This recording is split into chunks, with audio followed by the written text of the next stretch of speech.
Guys, if you have any questions, just put them down below. What's up, Gabe? How's it going, man? What's up, brother? Happy to be here, trying to figure this live thing out. So bear with me if I'm a novice to Instagram Live. There we go. All right. Sweet. Yeah, is this your first Instagram Live? It is. It is. All right. Great. Yeah, if you guys don't know Gabe Da Silva, Gabe is just a real estate killer out of New Jersey. He does a lot of live stuff from his podcast on his YouTube. He's just straight killer. It's awesome for us to meet up here. Thanks for coming on today. Thanks for having me, man. Yeah, I've been playing with Facebook Lives, Zooms, StreamYard, but this is my first IG. So I'm excited to be here, excited to bring value however I can, man. Yeah, I mean, that's what it's about, bringing value, helping people out here. You know, the streaming thing's just sometimes can be a nightmare, but yeah. So I got connected with you because you actually know Rick, which is actually my dad. So it's a funny story how you guys. Can you tell me about how you guys met? Yeah, we were at. I was just thinking on that how long ago it actually was, but it's been a year and a half, and we were out in New York at the Amana Club for a 2-day seminar. He and I with Joe Evangelisti and maybe like another half dozen or so guys and gals, just talking about leveling up our business, traction, like the concept of traction. And we met there. We went to a couple of cool dinners, and yeah, that's how he and I came to know each other. Yeah. I think every good real estate entrepreneur has that book. You know, I think you have to, but yeah, we got the books here. I'm in the office, but that's awesome, man. Awesome. Havana Club's it's an interesting place. Not a lot of people know about that if you don't know the know-how around New York City, but a lot of famous people there. It's pretty cool, but yeah. We were there. Giuliani was smoking a cigar. Lawrence Fishburne. There were like a bunch of other celebrity types, and they're just like mulling about just like ordinary people. And we were in a room, in a war room, going deep on our businesses while these guys are out there with their crews smoking cigars. So it was pretty cool. Cool. Yeah. So where in New Jersey are you at? So we're in Central. So Union County. We are. The beauty of where we are is that the direct train line, one of them, the direct train line to Manhattan, runs through all of Union County. Well, shouldn't say all, but a good portion of it. And so we build in, we do a lot of our work inside of those transit hubs along the train line. So people from the area might be familiar with Fanwood, Garwood, Westfield, Springfield, towns like that, that have direct lines into the city. Mm-hmm. How far of a train ride is it? Probably 35 minutes if you're on one of the directs. That's the beauty of it. That's people want to be in Manhattan earning the Manhattan money, but they don't want to live the city life necessarily. So they get the house in the burbs, but they can still get into the city to earn the city money, which is kind of the draw of these commuter hubs where we operate. Wow. Yeah, I hear a lot of excuses. I get a lot of messages from people from like New York City saying, I can't really do what you're doing, Zach. Get these 50,000 wholesale deals like you're doing. It's like, hey, 30-minute train ride. You're in New Jersey. You're ready to do right what Gabe's doing. So can you tell some people here if they don't know who you are, like your story, like what do you do now, and how are you making like 6-figure deals? Yeah, so the origin story is a background in finance, like creative finance, corporate finance, financial services. Over the course of a decade, did a whole bunch of different things, hated them all, got into entrepreneurship. My first foray into that was in the food service space. So I did a restaurant, ran that, built that, ultimately sold that, and about 5 years ago transitioned into real estate and brought that very systematic and process-driven approach from food service into real estate investing. The kind of stuff that you see guys like Carlos, who you had on last week, and Kent Clothier, and like those guys doing big, like 30, 40, 50 deal a month operations. It's all process driven. They'll talk about systems. Well, in the fix and flip space, that doesn't exist. I shouldn't say it doesn't exist, but it's rare. And so when we came into the fix and flip space, we took what was very much required in the restaurant space to make it successful, and what you and the guys that you guys know are doing in the wholesale space, and we brought it to the fix and flip arena, and we've been able to build and scale a really solid fix and flip business. And that's primarily what we do. We'll take construction heavy, capital intensive projects, we'll take small dated capes and ranches and bungalows, and we'll blow them up. We'll do attic levels, pop tops. We'll put second floors on them, in turn doubling the square footage and forcing appreciation. That's our core competency, I would call it. Mm-hmm. That's cool. Have you talked to Ken Clothier at all? No, just know his business in passing, just what I see online. Mm-hmm. I had him on the podcast a couple of weeks ago. He was actually in the food service industry too. I just think it's pretty cool, those parallels. But he was like in a grocery. He was about an hour south of me. But yeah, it's just interesting to see the parallels with that. But you're doing a lot of fix and flipping. Probably the hardest thing about that is finding the actual capital. Do you have all the money you're putting in yours? Is it private, hard? Like what's going on with that? So it's a variation. So like I said, in my past life, I was a finance guy. So I have a comfort level with complex financial structures. It's kind of what I did right out of undergrad. So I get really creative with how I finance my deals. We are adamant about doing deals with none of our own capital. We try and structure everything with OPM, whether it's a private money lender with gap monies and then a hard money lender coming behind with the balance of the purchase and construction, or if it's a community bank, if we're doing a local project, then we can get a community bank in there. Their terms are always really good if you have the time, which, in our space, sometimes you do, sometimes you don't. I know it's the worst answer you could ever give, but it depends, and it really does. Yeah.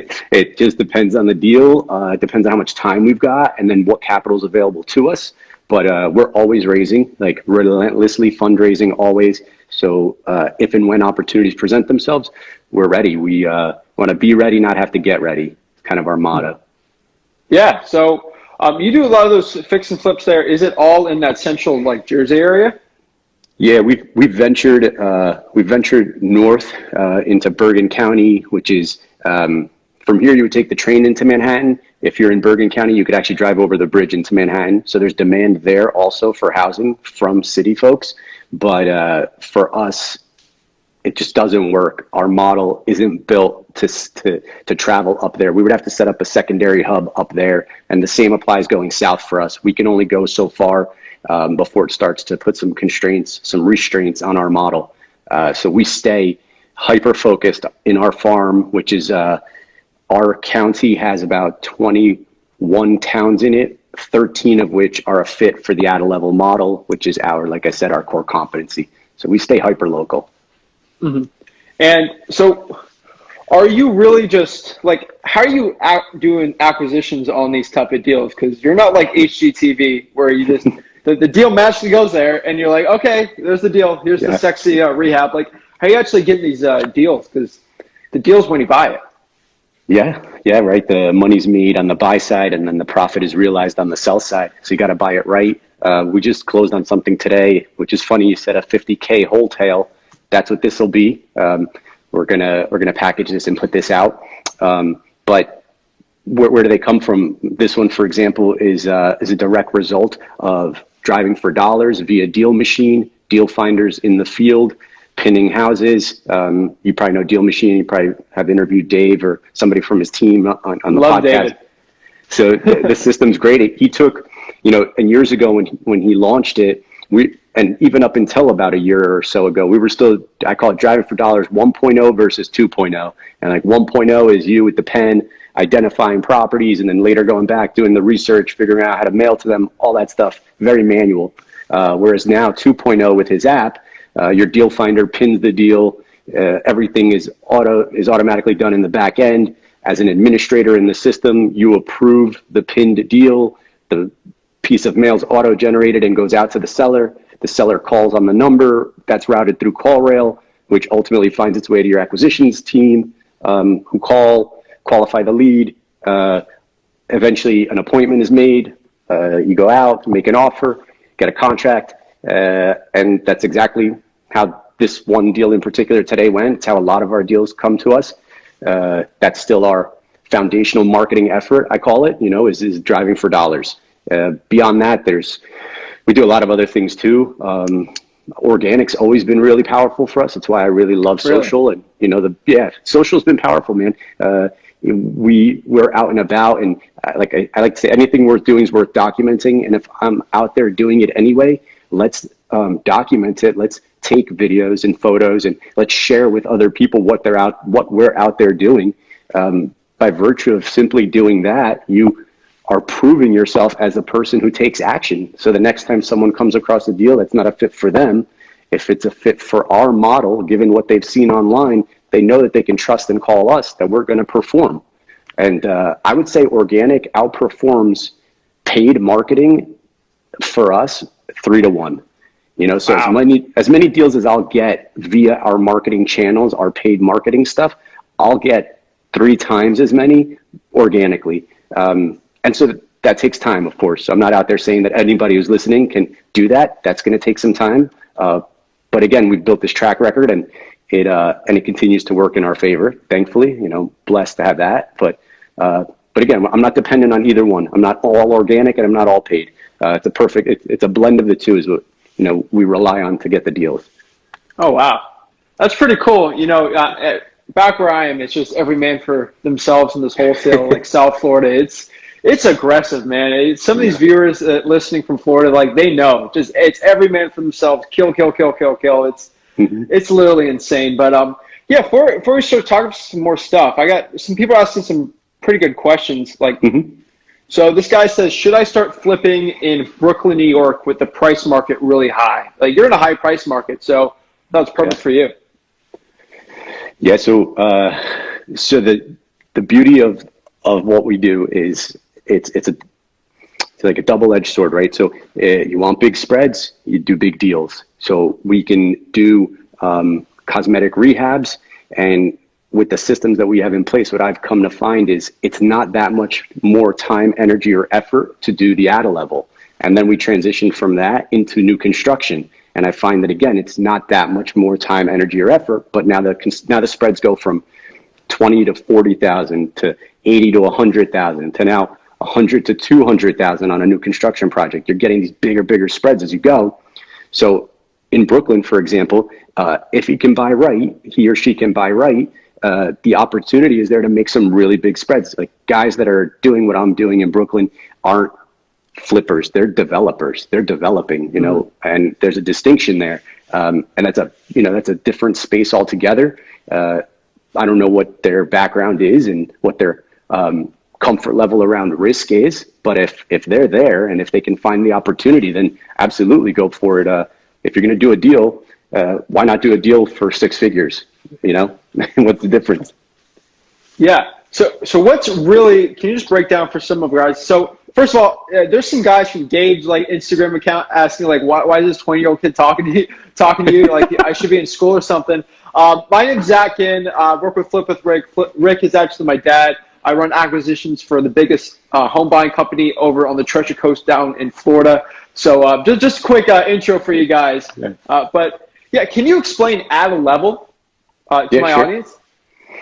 So ADA levels or pop tops is the way a lot of them are known. If you're like a Bigger Pockets subscriber or follower, you've heard those guys talk about pop tops. That's what they call them most anywhere else in the country. Here we call them ADA levels because that's essentially what we do. We take a dated cape or a ranch or a bungalow and we add a level right on top of it. So we put a box on top of a box essentially. I know it's like a super simplistic way of describing it, but it's the easiest way for people to wrap their heads around. And so we go up with the house. And so we'll turn that cape or ranch into a colonial with 2-story high foyer with the bedrooms upstairs, shared living on the first floor, the way people want to live in homes these days, right? That's the simplest way I can describe it. But the beauty of that, like I said earlier, is you're essentially forcing appreciation. You're adding value by adding square footage. So you're doubling the size of the home. And that's why this was such an attractive model for us getting going. It's just the barriers to entry were there then. They're not now. So if anyone's listening now and wondering, can they get in and do it? Absolutely yes. But a few years ago, it was more of a challenge because the guys that had the construction savvy, like we did, I'm a second generation, builder. So I come from a construction background as a kid. So I had the construction piece, like, I had it. I wouldn't say I knew what I was doing necessarily, but I've had that kind of background. And then I had finance. So a lot of times you'll find the guys that have the construction savvy don't have the financial backing. The guys that have the finance piece don't understand construction. So those barriers to entry were there. Now what we found is that those two successful, wealthy dentist is connecting with his brother-in-law who's a GC. And together, they're now doing what I do. So yeah, for the people that are listening and wondering, is this an opportunity? Is this something that works for them in their market? Can they do it? Yeah, I would say absolutely. So don't be deterred. Yeah. Have you ever added 2 levels before, or is it always just usually 1? So that's a good question. That's town specific. And so where it's possible, we do it. The structural base of the home needs to allow for it, which doesn't always, but if it does, if structurally the support is there, we're doing one right now where we went up 2 stories. We've done it, I don't know, maybe 2 other times. It really has to, like, that market in particular has to command for you to go, because you're not talking about just going up, you're really blowing something out. So it's worked in our favor when we've done it. Again, it's a great, it's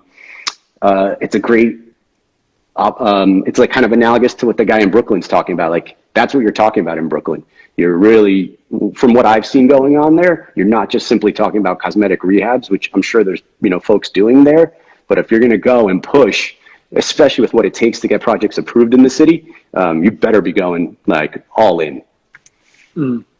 Yeah. So do you have someone, I hate to call it like on the inside with the code department and just getting approvals on your projects? Do you have a good relationship with? Well, the towns that we're active in, we've fostered rapport. We built relationships with the folks at the town. It doesn't mean we get preferential treatment in any way. It just means that when we go in, we know what they're looking for already. And by virtue of that, we streamline the process. Whereas a guy coming in who doesn't necessarily know how the town operates is going to do a lot of things wrong. We'll go into a town and we'll do everything right. And even when it's a first time in a town, I would go in and say, hey, listen, I'm a builder. I'm just not like a builder investor in your town. So I understand how the process works. I don't understand how your version of it works. Can you just let me know if there's anything in particular that you guys want to see from us? So we make sure we're checking all the boxes. We want to work within your model. So you endear yourself to them. You come to the town asking them what it is that they want to see, as opposed to trying, and a lot of old school builders will do this. They'll go into a town, they'll try and drive their process. It doesn't work that way. So yeah, we're just conscious of that, and it's EQ, more than IQ, it's EQ, going in and understanding, what is it that drives them, what is it that they want to see from us, and then we work within their process. I'm not too proud to work within someone else's process.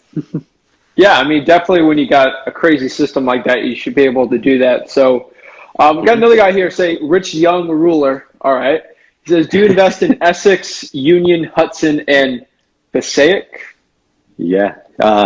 Essex, yes. Union, definitely.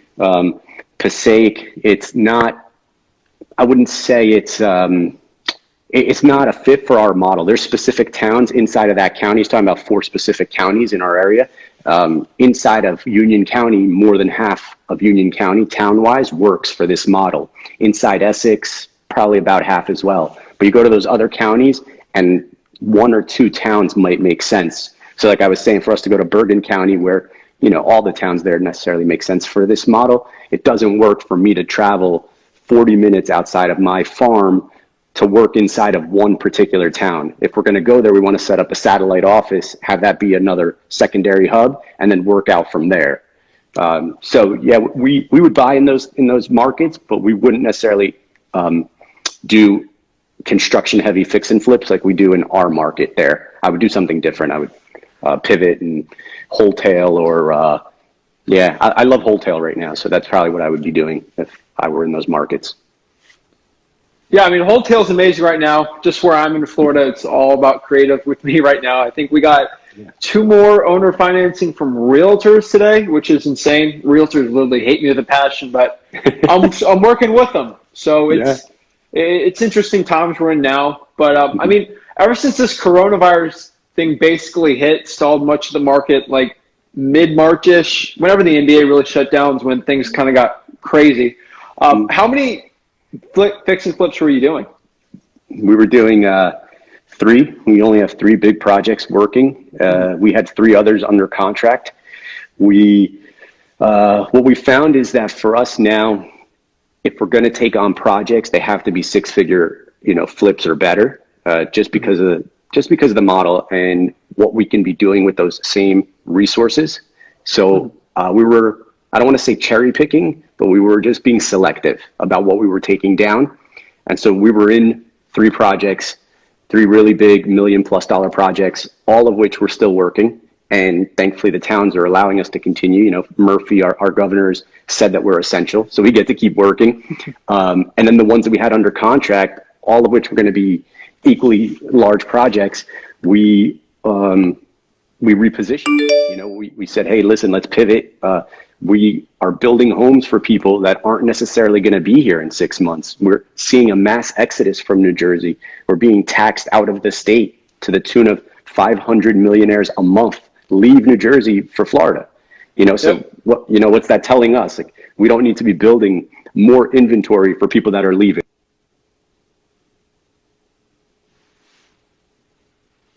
Coronavirus, this whole thing has just solidified, cemented what we already knew, which was that we needed to transition out of these construction heavy one-off rehabs and into something a little bit different for us.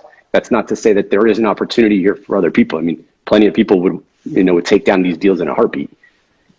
Definitely. I mean, I love the people in New Jersey. They've helped me so much on probate deals because everyone goes south and then, things happen and I deal with the sellers up north. But yeah, I mean, you just go around. I mean, there's new Italian restaurants popping up everywhere. Like, I've seen the difference in the past 2 years, but it's insane.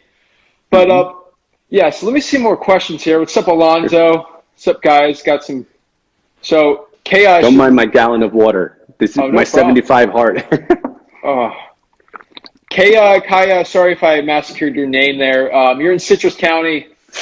Citrus County, I mean, I don't know if you can be the next Gabe DeSilva there. It's a little more rural, but it's so easy on the wholesale side over there. What's the importance of having the right market with your model, especially? So so I've been doing this in an educator capacity also for a little over a year, and a little over a year. I did a Bigger Pockets podcast a while back, and I introduced this concept to their audience. I was getting calls from people from all over the country trying to understand if this model works where they are. And so my rule of thumb to them is look for that, the canvas, that cape or that ranch or that bungalow, look for that, and then look for the property alongside it, 2 times the size of it, right? The add a level on top, trading at 2.5 times what you could buy in for. So if you could buy a ranch or a cape for 200 and the colonial up the street that's twice the size is trading at 500 or better, your market makes sense for this model. That's not to say that the opportunity specifically will make sense, but you can identify your market as a fit. And then from there, now you start looking for opportunities within that market, but that qualifies the market.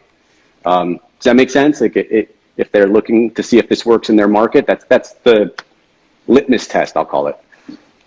Yeah, I mean, definitely. I mean, some markets will work and not. I've actually wholesaled the property last year. It was a guy from Massachusetts came down here, custom built a colonial house, straight out like a New Jersey thing. It's so weird because Florida's just not like that. It was funny. You could, I understand that whole, like, you can add the levels on there, you make a profit on there, but I mean, how much for like a typical colonial in your area, how much does it cost to quote unquote add a level to it?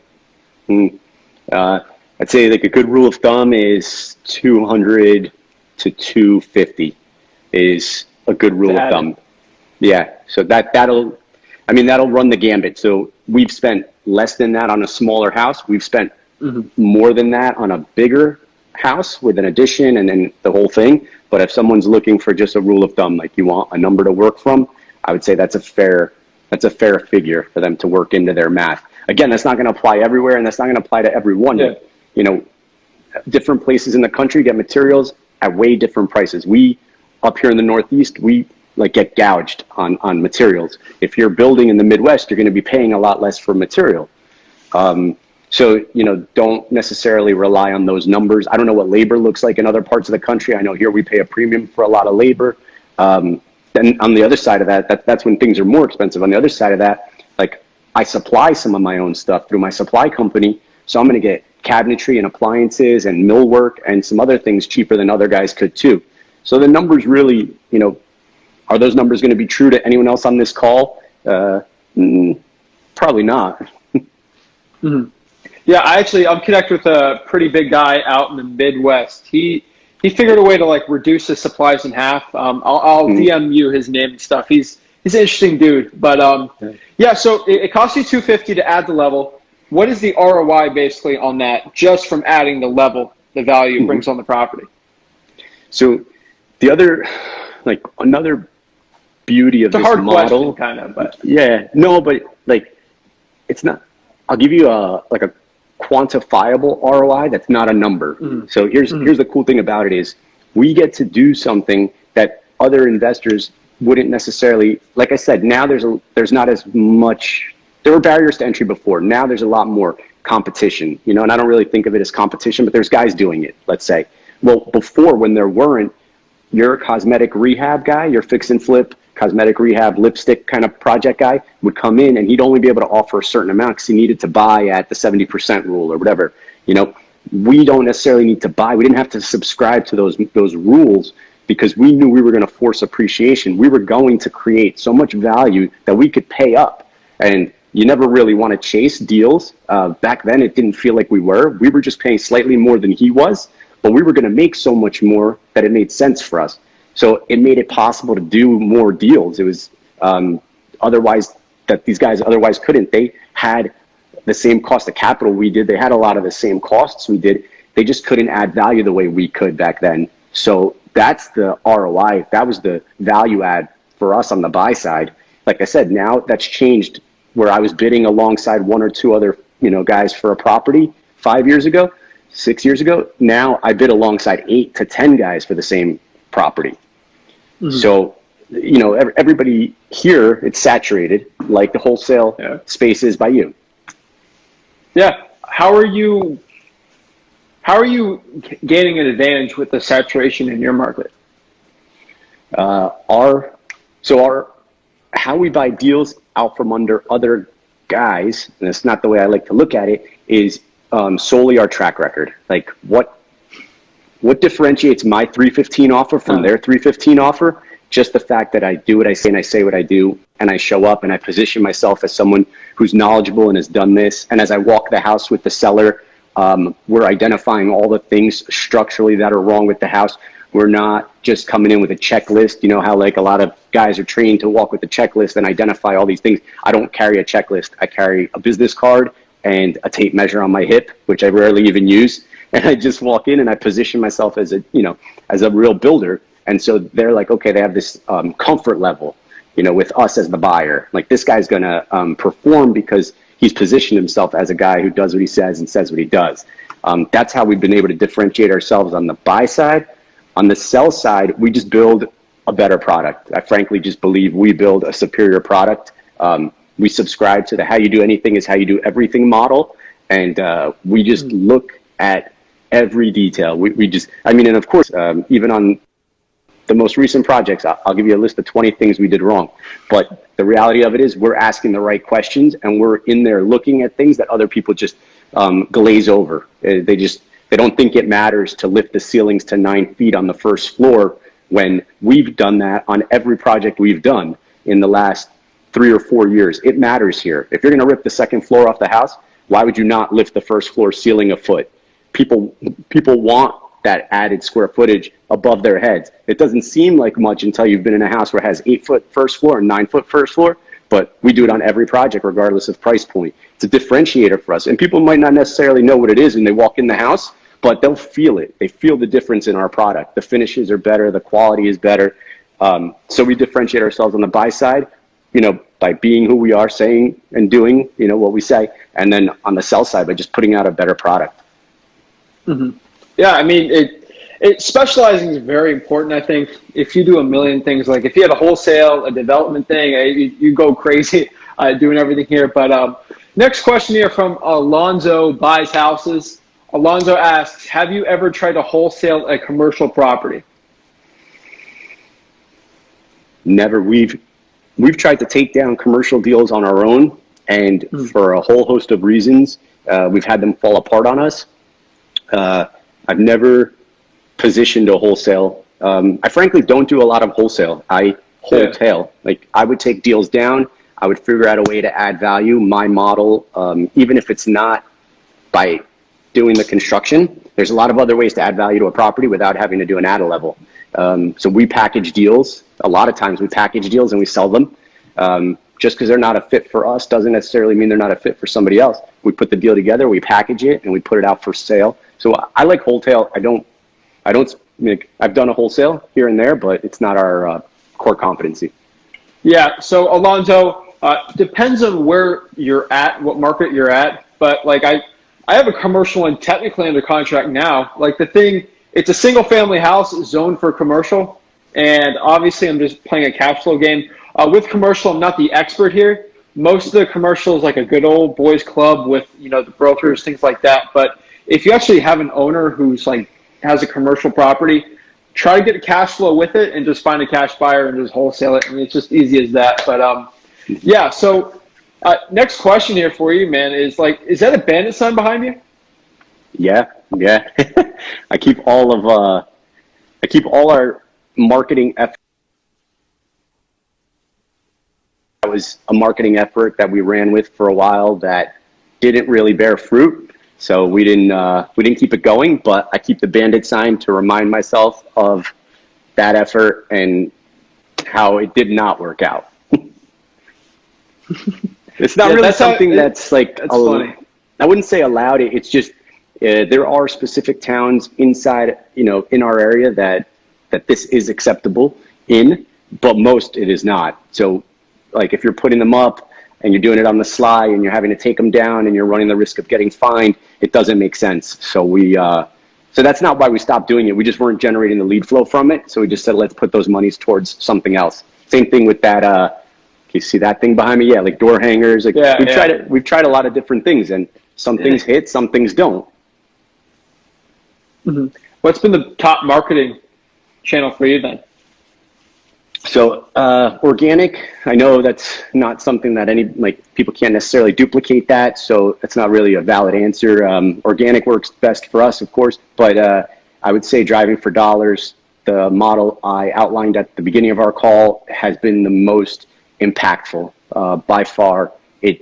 That's why I call it's our foundational marketing effort. I think of it like kind of as a pyramid. The base of the pyramid is this one thing that you do consistently, that you've got the budget for, and that it's part of your week in, week out budget. And that's driving for dollars for us. How many bird dogs do you have working for you then? So at any given time, 3. But the other thing I'll say about that is that the shelf life on bird dogs is it's not long. It's like they burn out quick. They want to see you convert on something they pin real fast. And if you're not converting on houses that they're putting into the system as quickly as they care to see that happen, they'll go back to driving for Uber or DoorDash or whatever the case is. So you always have to be, just like I said, we're relentlessly raising money. We're relentlessly recruiting as well. So I've had my cousins do it for me when they're home from school and stuff like that, always filling the gaps with somebody, keep somebody, out there driving, even if they're pinning a handful of deals a day, as long as something's going in the system. We're trying to add 100 a week. We don't necessarily hit that number every week, but that's our goal. Mm-hmm. Yeah. Bird dogs, man, they drive me crazy. My favorite is when they'll pin something, put it in the Google thing, send it to me, and they're like, when are you doing it? Like, they're acting like I'm working for them. It drives me crazy. I'm like, I'm paying you. You're not paying me. But yeah, bird dogs, they're insane. But that driving for dollars, I mean, Deal Machine's an amazing app, guys. If you want to get into that, you should check them out. I got no affiliate code, but it's the best service out there, man. So yeah. So can you break down on your Instagram bio? It says you're a investor, educator, developer. What's the real difference between being a fix and flipper, and then when do you turn into a developer? Like, what's the fine line? So I think developer puts something where there before wasn't something. So if you're fixing and flipping, if you're doing cosmetic rehabs, I still say it's fix and flip. You're an investor, you're fixing and flipping. You're developing when you're creating the product, you're developing the product. That's when I kind of had that transition for me. So when we started doing new construction, when we started doing like a subdivisions, things like that, I consider that development. And that's where we were transitioning. So we quickly went from cosmetic rehabs to ADA levels to new construction projects. And now we continue to evolve. And as developers, we want to be doing bigger stuff always. So that's my definition. I don't know that that's necessarily anyone else's. That's how that's my distinction. Definitely. I mean, on all of our wholesales, I don't treat it as a product because I only put like $3,000 into them. But with what you're doing, like that's a product. Adding another level in that, making it a 2-story, like that's insane. Yeah. But so you're educating now. You're helping people out. Like, so how has that been a change for you in your business? Because you have the systems now. You're able to educate. Like, what's the plan now for that? Yeah. So we didn't have a lot of the tools available to us when we started, and so the only way to learn was to make a lot of mistakes. And I don't know, I just felt compelled to give back and serve. And so if I'm making the mistakes, why let others come behind and make the same mistakes? I stepped on the landmine. Here's what I did wrong. I documented it. I mean, that's what this book essentially is. You know, it's everything I did wrong in the first 3 years. I documented 100 things I did wrong, and I called them flip tips. And then I put them in a book. So I give this book is my business card essentially. So when I go to events and stuff, I give this book out. But so yeah, I just figured, hey, if I'm doing this stuff and I've already done a lot of it wrong, why not document it? Why not share it and bring value to people so they can avoid some of those missteps? That turned into the book, turned into a half-day event, and then it evolved. And then people said, hey, I appreciate what you did with that half day. Can you do a full day instead of taking us in the field? Let's do something, you know, in a classroom. Turned into a 2-day, turned into now a virtual workshop because we can't be together with everything that's going on. So I actually have my Fix and Flip Foundation virtual workshop tonight, and it'll be our final session. We're relaunching again next month, or next week, I should say. But so I'm working, you know, folks through the find, fund, fix, and flip of these like construction heavy rehabs, just trying to serve, man. Just, hey, if I did it and I did it wrong, what sense does it make for me to let you make the same mistake if I can help you avoid it? That's it. That's all there is to it. And it's not like it's not a big profit center for us. It's something I do because I feel compelled to do it. I'm kind of like an academic. I'm kind of like a geek in that sense. So I like to take my systems, structure them, and then create a curriculum around them that I can share. That's all. You know, the mindset behind it. Yeah. So before I ask my next question here, guys, if you have any questions, comments, or anything, please leave it below here, and I'll have Gabe answer it as quickly as possible if he can chug all of his water in time. Alonzo's in Dallas, Texas. Dude, Dallas they have one of the biggest killers out there driving for dollars. Like, that is the hub for driving for dollars, guys. So, yeah, Alonzo, if you're out there, drive for dollars, get Deal Machine, like, keep it up. Just on the commercial properties, always cash flow. That's the general rule of thumb here. But yeah, and so our model works there too. If he's in Dallas, I just came back from a conference out there. This model absolutely works out there. There's parts of it just outside of Dallas where we were for the conference is the third wealthiest city in the state. I'm blanking on the name now, but I know for certain that this model works there. Just what I saw, just what I was simply looking at Zillow as we were driving around on the way to and from the convention center. I'm like, this is ripe for what we do. And I'm sure there's guys already there doing it. So if he's outside of Dallas, that's an opportunity. Start pegging deals that look like ADA level opportunities. Yeah. So if someone wanted to, you know, have mentorship from you or start learning what you're doing, like the wholesale's cool, it's all good, but like they want to start getting more, like how are they going to get in contact with you? You can go over to my website. I have my name, GabeDasilva.com is kind of my hub. And that's where, actually, that's where they could get this. they could just sign up for this. It's a freebie. I just give it away on the website. So that's a great place to start. And then I have a lot, like I've curated so much content around my model that if they want to just like educate themselves for free, it's there, it's on the website. And then there's a link over to the YouTube channel where we had a series called The Build, and I had a videographer follow me around for 6 months documenting, our journey. And you're seeing me take projects from start to finish and understanding what it takes to do this. And so I always send people there first, say before we even get on a call or talk about how I can possibly like help you or coach you or mentor you, just go on my site, just go through all the stuff that's out there for free first. And then if this really is something you want to do, then we can talk, because a lot of people will go and look at it and quickly determine that it's not for them. It's just, they don't have the appetite for risk. It looks too much like work. A lot of times I don't make any, I don't hide the fact that this is work. And I think a lot of people will go there and see that and say, oh shit, this guy does a lot of work. I don't want to do that.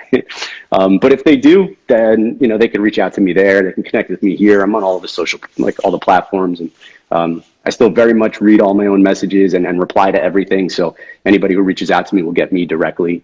So happy to connect with people. All right, sweet. Yeah, so another question I have here is, like, you're getting these big, nice, fat deals, but, like, what are you doing with the money? Like, how are you making more money with the money you're making? Mm-hmm.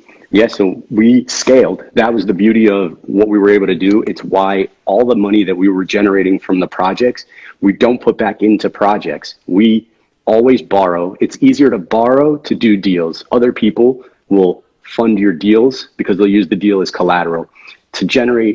To borrow at the corporate level for working capital is really challenging. So our monies, the deals that we do, the revenue that we generate, we put back in at the corporate level to build the team, to buy the trucks, to rent the warehouse, to do all that high level working capital, like oversight stuff. And then we leave the project specific. All right. Perfect. Yeah, the market's heating up a little more, which is good. So that you should be pretty fine with that. But I guess that's kind of the beauty. Like, yeah, no problem. Yeah, I think you timed it pretty well, just getting the work done when this whole thing kind of blows over, quote unquote. But I really appreciate you coming on today. So I'm going to comment below. Any parting thoughts you have for the people listening here?